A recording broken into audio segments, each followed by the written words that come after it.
Compte rendu du Conseil des ministres ordinaire du jeudi 18 juillet 2024.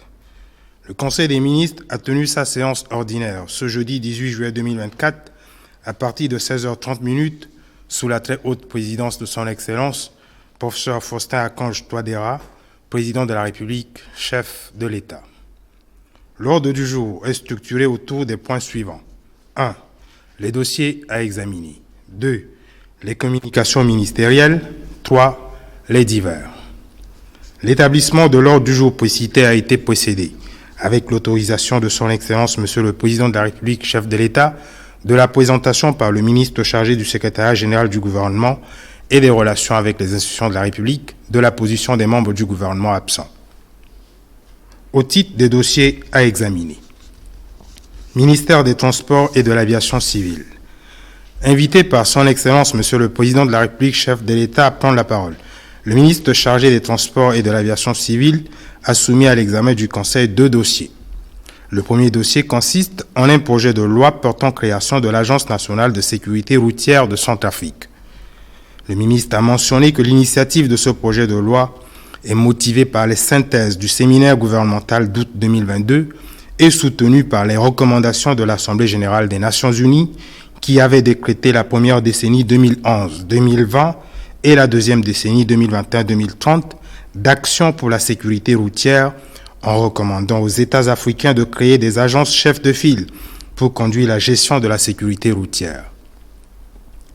Il s'est ensuivi le 31 janvier 2016 à Addis Abeba la 26e session ordinaire de la conférence des chefs d'État de l'Union africaine qui a adopté la charte africaine sur la sécurité routière que la République centrafricaine a ratifiée par la loi numéro 21.012 du 26 novembre 2021.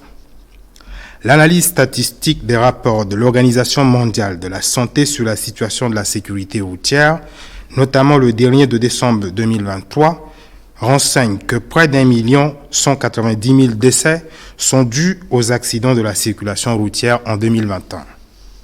Ces chiffres sont en corrélation étroite avec une évolution de moins 5% de décès sur les routes dans le monde depuis 2018 et, malheureusement, avec une augmentation de 17% pour l'Afrique. De plus, différents rapports convergent et soulignent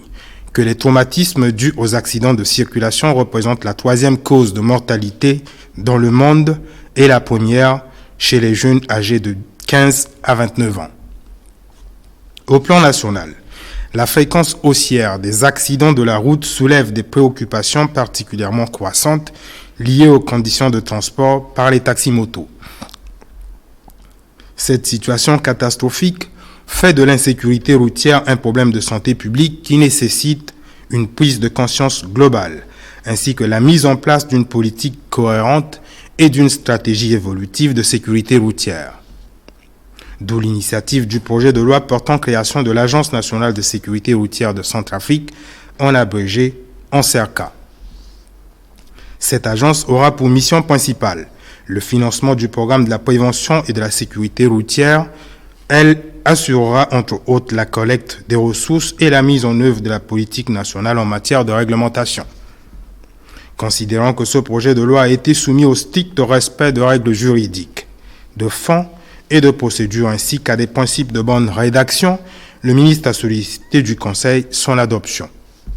En reprenant la parole, son Excellence, Monsieur le Président de la République, chef de l'État, a réitéré son engagement en faveur de la couverture sanitaire universelle dans notre pays, consigné au travers des 10 domaines d'impulsion présidentielle, officiellement lancés le 19 septembre 2019 à Bangui,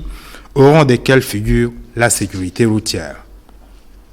En définitive, après examen et discussion, le Conseil a marqué son accord et a adopté le dit projet de loi.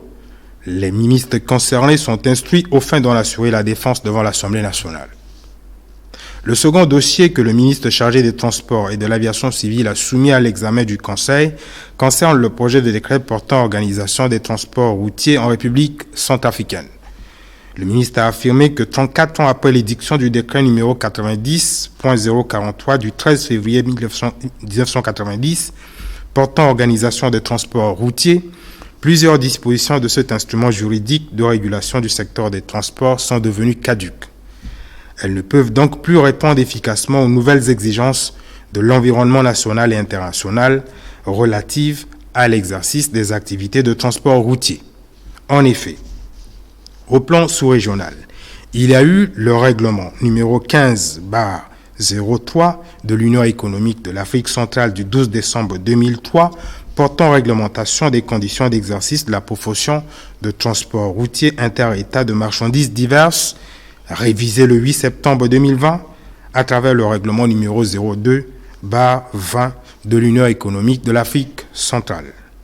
Au plan bilatéral, notre pays a signé 2 conventions en matière de transport avec le Cameroun et le Congo. Au plan national, la construction et l'exploitation des aires de repos, de gares routières et de ports secs n'ont pas fait l'objet d'une prise en compte dans l'ordonnancement juridique.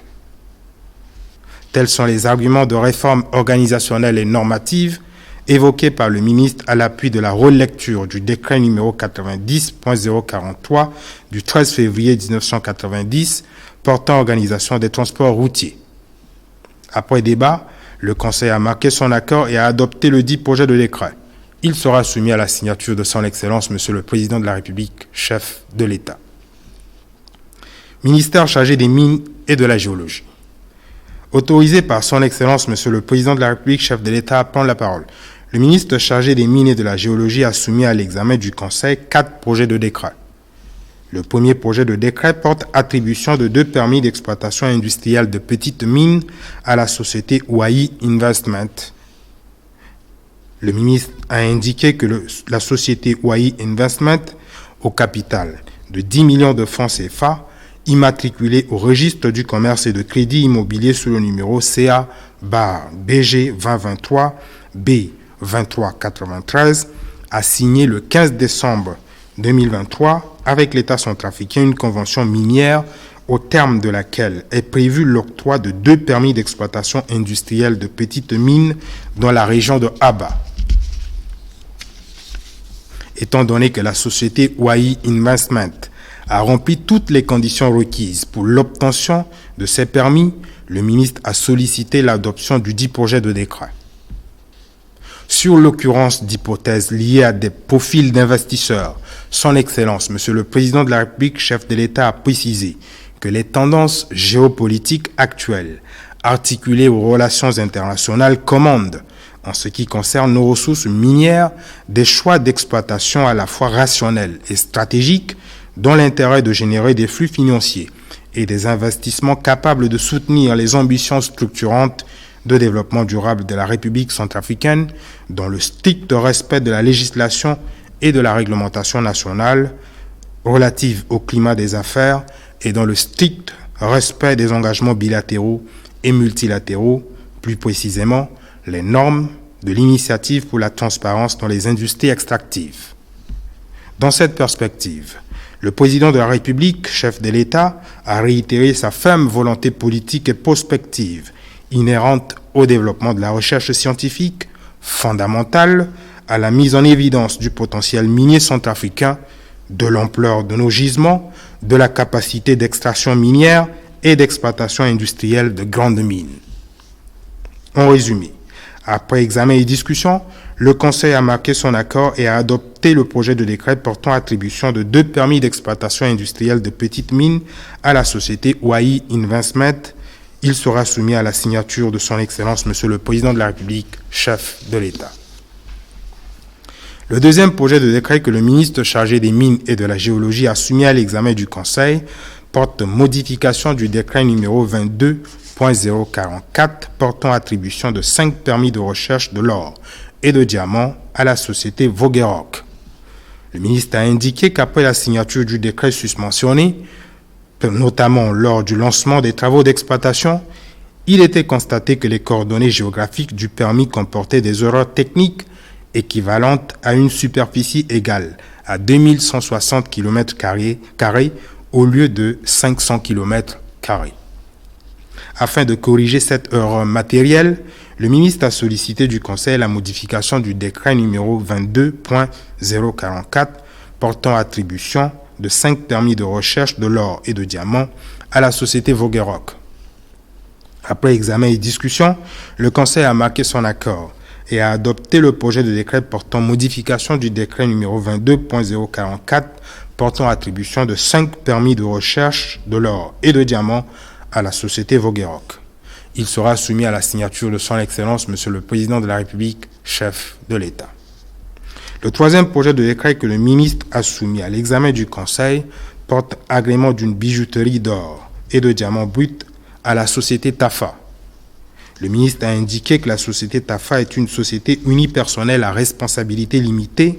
au capital social de 1 500 000 francs CFA, immatriculée au registre du commerce et de crédit immobilier sous le numéro CA-BG 23 B11 15. Cette société s'est acquittée des frais exigés par la réglementation minière en vigueur et a sollicité du gouvernement la délivrance d'un agrément aux fins de procéder au lancement de ses activités. Après examen et discussion, le Conseil a marqué son accord et a adopté le dit projet de décret. Il sera soumis à la signature de son Excellence, Monsieur le Président de la République, chef de l'État. Enfin, le quatrième projet de décret que le ministre chargé des Mines et de la Géologie a soumis à l'examen du Conseil porte attribution d'un agrément pour l'ouverture d'un bureau d'achat-import-export d'or et de diamants à la société One Piece. Selon le ministre, cette société qui a son siège à Bangui est immatriculée au registre du commerce et de crédit immobilier et a adressé sa demande conformément aux dispositions de l'article 30 du décret numéro 09.026 du 30 avril 2009 fixant les conditions d'application du Code minier de la République centrafricaine. La société One Piece a satisfait à toutes les conditions requises pour l'obtention d'un agrément de bureau d'achat conformément à la réglementation en vigueur. Le ministre a alors sollicité le Conseil à l'effet d'obtenir l'adoption du dit projet de décret. Après examen et discussion, le Conseil a marqué son accord et a adopté le dit projet de décret. Il sera soumis à la signature de son Excellence, Monsieur le Président de la République, chef de l'État. Ministère de l'économie numérique, des postes et télécommunications. Invité à son tour par son Excellence, Monsieur le Président de la République, chef de l'État, à prendre la parole, le ministre chargé de l'économie numérique, des postes et télécommunications a soumis à l'examen du Conseil une note relative aux résultats et aux recommandations d'une analyse portant sur les exonérations accordées par la Convention de Vienne. Le ministre a affirmé qu'un comité interministériel composé d'experts du ministère des Affaires étrangères, de la francophonie et des Centrafricains de l'étranger, du ministère des Finances et du Budget et du ministère de l'économie numérique, des postes et télécommunications, a été chargé d'analyser les dispositions de la Convention de Vienne de 1961 relatives aux relations diplomatiques et, particulièrement, les clauses exonératoires en matière de communication électronique ou d'accès au réseau électronique national. Le but recherché par les travaux du comité est de savoir dans quelle mesure les dispositions de la Convention susmentionnée seraient contradictoires avec les textes nationaux régissant les communications électroniques en République centrafricaine, notamment en matière de paiement des taxes et redevances liées à l'exploitation des réseaux de télécommunications. Les conclusions des travaux indiquent que les représentations diplomatiques ainsi que les organisations internationales ne sauraient se prévaloir des privilèges prévus au titre de l'article 36 de la Convention de Vienne pour se soustraire de l'obligation de paiement des droits et redevances des communications électroniques.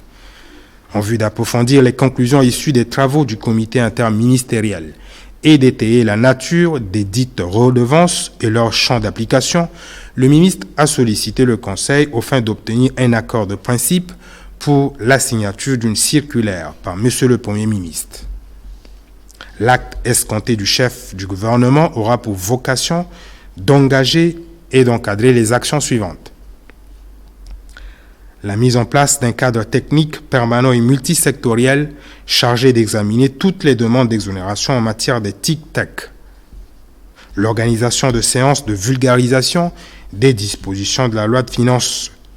2023 relative à l'élargissement de l'assiette fiscale, la lutte contre la fraude et l'évasion fiscale, avec l'implication des responsables des représentations diplomatiques, des organisations internationales et nationales, des opérateurs et des fournisseurs de services de communication électronique et le processus de de renégociation des dispositions exonératoires de certains accords de siège. Après examen et discussion, le Conseil a marqué son accord et a adopté le principe de signature par M. le Premier ministre, chef du gouvernement, du projet de circulaire visant à étayer la nature des redevances liées à l'exploitation des réseaux de télécommunications et leur champ d'application. Au titre des communications ministérielles, le ministre chargé de l'économie, du plan et de la coopération internationale a transmis au Conseil la version provisoire du plan national de développement de la République centrafricaine sur la période 2024-2028 qui fera l'objet d'une validation officielle ultérieure. La communication du ministre a donné l'occasion à son Excellence, Monsieur le Président de la République, chef de l'État, de rappeler le rôle stratégique et le leadership national de l'outil de planification et de programmation qu'est le plan national de développement, ainsi que la nécessité pour le gouvernement, en tant que concepteur et acteur central d'exécution, d'aligner et de mobiliser autour des enjeux sous-jacents les précieux concours de toutes les parties prenantes et notamment les partenaires techniques et financiers. La pertinence dans l'imagination des projets et programmes relevant du plan national de développement doit être renseignée par l'expérience des cadres programmatiques antérieurs tels que le document de stratégie de réduction de la pauvreté et le plan de relèvement et de consolidation de la paix. Aussi, la performance des portefeuilles de projets sera édifiée sur la polyvalence et la robustesse des habilités en matière de gestion administrative et fiduciaire, a ajouté son Excellence, Monsieur le Président de la République, chef de l'État. Le ministre chargé de l'administration du territoire, de la décentralisation et du développement local, coordonnateur de l'opération Kwati-Kodro, a rendu compte des activités de l'opération Kwati-Kodro du samedi 13 juillet 2024. Le ministre a indiqué que le samedi 13 juillet 2024, l'opération Kwati-Kodro a poursuivi ses activités dans les 9 arrondissements de la ville de Bangui, dans les communes de Bimbo et Begwa, ainsi que dans certaines sous-préfectures de notre pays. Les activités se déroulant de 6h30 à 10h du matin se sont focalisées sur le ramassage des ordures, le nettoyage, le curage des canalisations, le lavage des institutions publiques et le déguerpissement des vendeurs installés anarchiquement aux abords des artères. Dans le 3e arrondissement de la ville de Bangui, Son Excellence, Monsieur le Président de la République, chef de l'État, Monsieur le Premier ministre, chef du gouvernement, le ministre chargé de l'administration du territoire, de la décentralisation et du développement local, coordonnateur de l'opération Kwati-Kodro, la coordination technique de l'opération Kwati-Kodro, les autorités locales et les associations affiliées étaient au niveau du rond-point Koudoukou, devenu à la fois point d'attraction pour le lancement des activités de l'antenne locale de la brigade d'intervention et de répression en appui à l'opération et point de balisage des piquets aux abords de la voirie urbaine pour faciliter la fluidité de la circulation. Les activités de ramassage d'ordures ont bénéficié de l'appui logistique de la mairie de Bangui et de l'Office national du matériel. L'appropriation de la vision citoyenne d'une cité salubre et d'un environnement sain a été mise en relief par des démonstrations concrètes de la part de la population, des notables du 3e arrondissement, des comités locaux et des associations d'action citoyenne qui étaient tous mobilisés pour la circonstance autour de son Excellence, Monsieur le Président de la République, chef de l'État, et des valeurs incarnées par le chef de l'exécutif. Pour le Président de la République, la concentration de ces succès citoyens enregistrés par l'opération Kwati-Kodro, avec des adhésions populaires ascendantes, continueront de s'intensifier grâce aux moyens dissuasifs indispensables aux démonstrations des compétences et d'influence de la brigade d'intervention et de répression de l'opération Kwati-Kodro.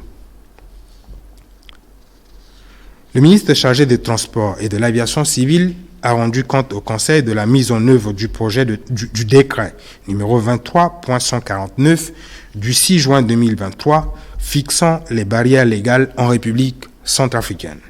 Le ministre a rapporté au Conseil qu'une mission gouvernementale engagée au matin du samedi 6 juillet 2024 à destination de Béloko par Monsieur le Premier ministre, chef du gouvernement, en vue du lancement officiel de l'utilisation des quittances sécurisées a été reportée en raison de conditions météo défavorables. Le Conseil en a pris acte. au titre des divers. Madame le ministre chargée de la promotion du genre, de la protection de la femme, de la famille et de l'enfant a informé le Conseil, d'une part, de la poursuite du processus de sélection des membres de l'Observatoire national de la parité et, d'autre part, sur le protocole en cours de ratification pour transmission à l'Union africaine de la Convention sur l'élimination de toutes les formes de discrimination à l'égard des femmes. Le ministre chargé de la fonction publique et de la réforme administrative a informé le Conseil de l'amorce de l'élaboration du guide normatif des emplois publics en République centrafricaine qui servira de socle pour un contrat de performance et l'évaluation des fonctionnaires et agents de l'État. Par ailleurs, le ministre chargé de la fonction publique et de la réforme administrative, en sa qualité de ministre résident du Haut-Bomou, a rendu compte au Conseil d'une visite qu'il a effectuée dans cette préfecture de l'Est, à l'occasion de laquelle il a procédé respectivement à l'inauguration de l'axe routier Obo-Bambouti réhabilité, à la mise en service de quelques forages construits avec l'aide de la MINUSCA, à la pose de la première pierre du nouveau bâtiment de la mairie de Bambouti et à la pose de la première pierre du centre de formation des jeunes de la ville de Obo. Le ministre chargé des Mines et de la Géologie a informé le Conseil de la suspension des activités de la Société de développement des sciences et technologies minières en République centrafricaine pour non-respect du cadre juridique fixant les conditions d'exercice. Enfin, Madame le ministre chargée des Affaires étrangères, de la francophonie et des Centrafricains de l'étranger a porté à la connaissance du Conseil des ministres que des discussions sont en cours au niveau du Conseil de sécurité des Nations unies par rapport à la levée définitive des termes de l'embargo imposé à la République centrafricaine. En reprenant la parole pour sa communication finale, Son Excellence, Monsieur le Président de la République, chef de l'État, tout en saluant les efforts antérieurs accomplis par le gouvernement au titre de l'exécution des mesures de réforme relatives au programme financé par la Facilité élargie de crédit du Fonds monétaire international, a invité tous les membres du gouvernement à continuer à se conformer aux exigences d'intérêt général qu'implique la réalisation des efforts budgétaires additionnels nécessaires pour l'atteinte des repères structurels de la troisième revue en octobre 2024. L'ordre du jour étant épuisé, Son Excellence, Monsieur le Président de la République, chef de l'État, a levé la séance à 20h45. Faite à Bangui le 19 juillet 2024, le ministre chargé du secrétariat général du gouvernement et des relations avec les institutions de la République, Ernest Mada. Je vous remercie.